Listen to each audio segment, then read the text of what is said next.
Hello and welcome back to the DoneDeal YouTube channel, and welcome to a glorious summer's day here in Ireland. We're joined by the Škoda Fabia, and I've always been a bit of a fan of Škodas, whether it's the Superb or the Octavia. They're kind of the people's car. They're very practical and they're also quite good value, and the Fabia starts at just over 19,000 euros. So again, quite affordable, particularly if you do buy it on some sort of financing package. Now in this review, we're going to be checking out the Fabia, going for a drive, checking out the boot space, comparing it to some of its other German rivals, as well as some further afield. Now if you do like this kind of video, please make sure to subscribe, give it a thumbs up, and we'll get straight into the review of the Škoda Fabia. So like a lot of Škodas, the styling kind of changes ever so slightly depending on which trim level you go for. So to begin with, there's Active, then there's Ambition, then there's this, which is the Style, and then there is the Monte Carlo. Now the Monte Carlo is about 25,000 euros, and that will be the only car that's 25,000 euros in Monte Carlo. Now actually I think the Style's probably the one to go for, so we're going to run you through it. But some of the things I definitely want to note is, first of all, the front grille has been stolen off the Škoda Octavia, but actually some of the aero here is very, very clever. So these vents here can close when the engine doesn't need cooling, and also, believe it or not, these vents actually work. They're the whole way through, and then you'll come around the side and you'll notice there's these aerodynamic 16-inch alloys. The wing mirrors are smaller than its previous version to also be aerodynamic, and then when we follow it through to the rear, the spoiler swoops up over that rear windscreen. Now obviously this has tinted windows, a black roof, and that's because this is the Style. It's a little bit more specced up. Now the back here, it is fairly bland. It just has a Fabia badge there and a big Skoda badge on the rear. When you open up the boot, now this is actually really interesting.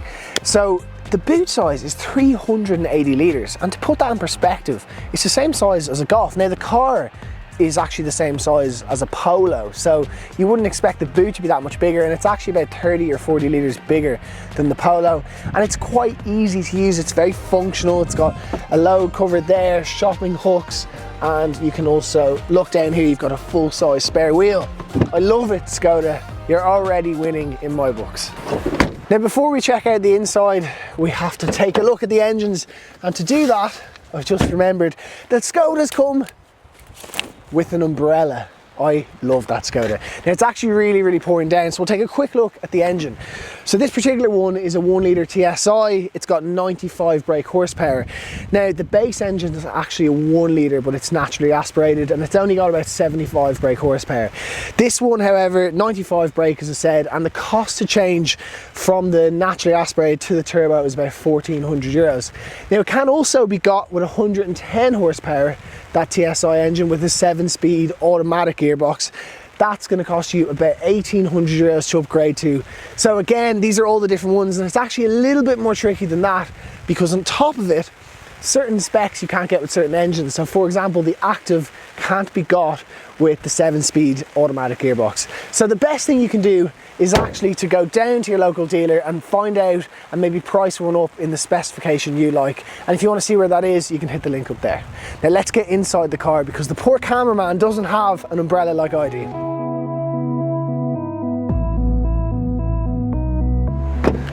Now on the interior, to be fair, it's relatively spacious in here. Knee space isn't massive, but headroom is really, really good. A little bit more than the Volkswagen Polo and the Seat Ibiza. In terms of practicality, well, we just saw those doors open relatively wide, and there's isofix points both in this seat, and there's actually another one in the passenger seat. So 3 toddlers or babies are all good. In terms of other features in here, you've got a little pocket down here, and also USB-C charging points. So if there is kids in here, they can keep their phones and tablets charged up, so they can go on a long journey without being like, "Mom, when are we getting there?" We'll be there when we're there. I'm not ready to be a parent yet. But anyway, back to the Fabia. So it's really relatively spacious in here, and actually a lot of the materials used are quite high quality. I particularly like these door handles. They're the same as the Enyaq, and that's a good thing. In terms of the rest of the fit and finish, I like this fabric here. It adds to it. There's the big Fabia writing here. The steering wheel, straight out of an Octavia, and that is a great thing. If you've seen our review for that, you'll know that I absolutely love resting my hand there in a long journey. I know you shouldn't, you should always keep them up at 10 and 2, but if you do end up on a long journey, it's nice to have. Other things that are nice, armrest on both sides. It's nice and comfortable in here. You've got a tray down here, which can be a wireless charging point too. This particular one is push start, and so if I turn it on, we're given an 8-inch infotainment system here. Now the base one is a little bit smaller and not as good, but this one is really good, to be fair. Wireless Apple CarPlay, I know we saw it in the Polo and in the Ibiza, but again, it's so nice and it connects up relatively quickly. And once you have that, you'll end up using your Apple CarPlay for your maps and everything, as well as Spotify, and also you get notifications up on it too. So it's brilliant. One bone to pick with it, they've like made a half an effort with the climate control. So yes, there still is buttons, and when I first got it I went, happy days. However, there's actually no fan adjustment down here. I can't see it anywhere, I can't touch it, and you actually have to go in here into the main menu, then you have to click air conditioning, and then you can adjust it. And as you can see now, it's even lagging a little bit, but it's just one of those things. It's a little bit of a process, and I kind of wish they just, one more button would have solved that. Here in front of you, this particular one doesn't have a digital dash, however you can upgrade to that. I actually think the analog is okay, but later on I'll be telling you why I'd go for the virtual cockpit when we go out for a drive. And that's basically it. Being a Skoda, plenty of storage in here, 12-volt charging socket, drink holders, bigger drink holders in the door bins, a nice glove box with plenty of space. It's just a nice place to sit. So to drive, to begin with, listen to this noise. That is a manual handbrake. Haven't heard one of those in ages, and you can use it to do a hill start like you would have in your driving test back in the day. But at the same time, it also has automatic hill start assist, which just holds you there on the hill for a few seconds. Anyway, to actually drive, so as I said, this one's got a 1 litre petrol engine, it's turbocharged, and it's 95 brake horsepower, 5-speed manual gearbox. To begin with, the gearbox, it's a Volkswagen Group gearbox. It works really well. It could maybe benefit with the 6th gear. It is close to 3,000 revs when you are on the motorway, but we'll let it go. Then the engine itself, for the first day or two that I drove this, I felt it wasn't that quick. It was maybe ever so slightly sluggish. But then I realised how you drive it, and so if you need to maybe go a little bit quicker, accelerate a little bit harder, it's really interesting. The turbo comes on quite late, so it's almost at 4,000 revs where it really picks up. It's kind of like an old VTEC in some ways, but yeah, it's actually really quick and surprising for a 1 litre car. And actually a few years ago, Skoda did this promotional video where they got a load of people to test drive the new Octavia, and they were told that it was 1.5 litre petrol with a turbo, and then they said, would you drive that with a 1 litre? And everyone said no. And then they were revealing that the car they were driving was actually the 1 litre, and that just shows how kind of pokey and nippy that little 1 litre engine is. Then aside from the engine, the ride comfort, it's brilliant. It wafts over bumps. For such a small, tight car, it really is very comfortable. And actually the whole cabin in here, it's very spacious and it feels bigger than it looks, and Skoda just do a phenomenal job of that. In terms of when you're around town, the turning circle's great. It's nice and small. The mirrors, even though they're a little bit smaller to be aerodynamic, you can still see everything. And of course it's got parking sensors, and you can fit an optional extra reversing camera for about 300 euros, which it might be worth doing. Personally, I don't think you need it. The parking sensors are enough. Another thing to note, that if you're in stop-start traffic, I found the clutch very light, which just means that your left leg doesn't get tired.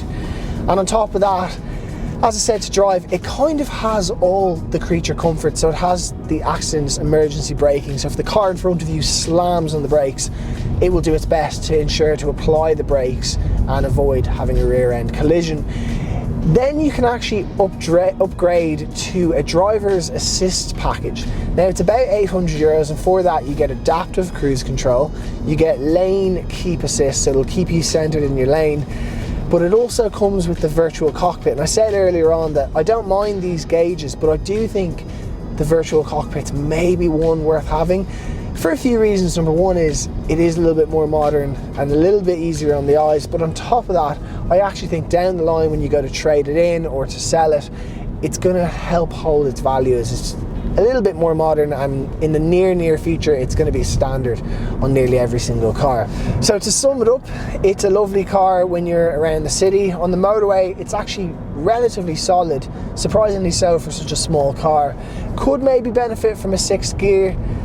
It's fun to drive if you push it, probably not quite as fun as a Ford Fiesta or even a Volkswagen Polo, but overall I have to say it's really enjoyable.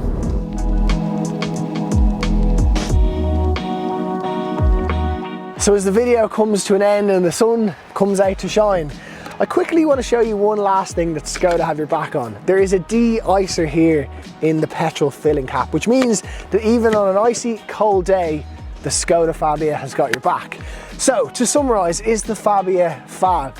I had to put in that there, but yeah, it is. It's a really great car, and when you actually compare it to some of its closest rivals, things like the Volkswagen Polo, on average throughout the spec range, it's about 3,000 euros cheaper than the equivalent Polo. And even in the Ibiza, it's about 1,000 euro cheaper throughout the range. Maybe it's worth looking at something French, like a Peugeot 208, a little bit more expensive, but you get quite a lot of tech as standard. I don't know, you can check out our review up there. But regardless, I have to say the Fabia has been really enjoyable to drive. Whether it's on the motorway, it feels very solid and much bigger than it actually looks. And then of course around town, because it is quite small, it's easy to park, a great turning circle. Anyway, we hope you've enjoyed this review. If you have, please make sure to take the time to subscribe and maybe leave us a comment letting us know what car you'd like to see us review in the near future. But for now, that's it from us. Thank you so much for watching, and we'll see you in the next one.